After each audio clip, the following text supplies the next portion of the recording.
Harry Potter and the portrait of what looked like a large pile of ash. Chapter 13.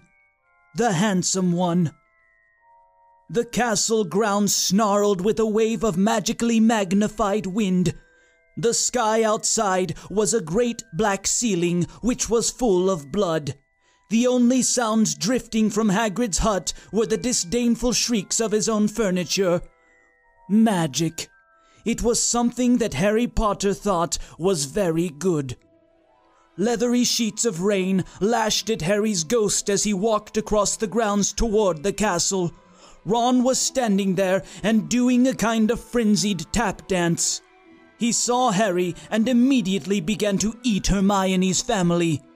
Ron's Ron shirt was just as bad as Ron himself. "If you two can't clump happily, I'm going to get aggressive," confessed the reasonable Hermione. "What about Ron magic?" offered Ron. To Harry, Ron was a loud, slow, and soft bird. Harry did not like to think about birds. "Death Eaters are on top of the castle!" Ron bleated, quivering.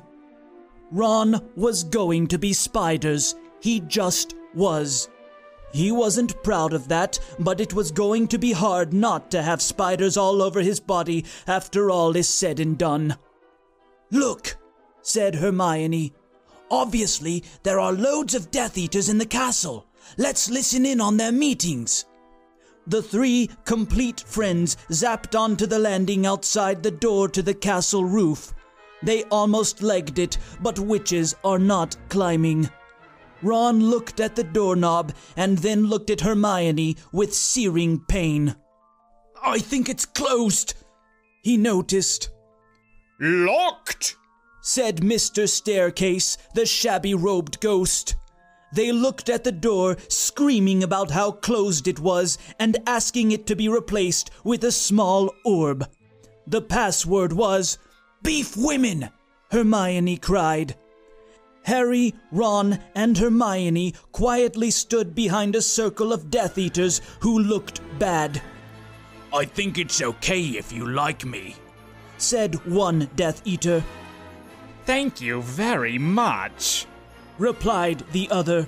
The first Death Eater confidently leaned forward to plant a kiss on his cheek. "Oh, well done," said the second as his friend stepped back again. All the other Death Eaters clapped politely.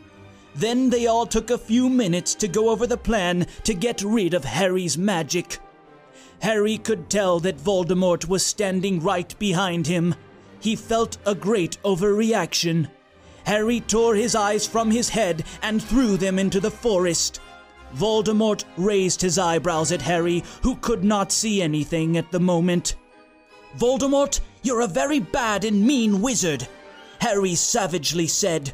Hermione nodded encouragingly. The tall Death Eater was wearing a shirt that said, "Hermione has forgotten how to dance," so Hermione dipped his face in mud. Ron threw a wand at Voldemort, and everyone applauded. Ron smiled. Ron reached for his wand slowly. "Ron's the handsome one," muttered Harry as he reluctantly reached for his. They cast a spell or two, and jets of green light shot out of the Death Eaters' heads. Ron flinched.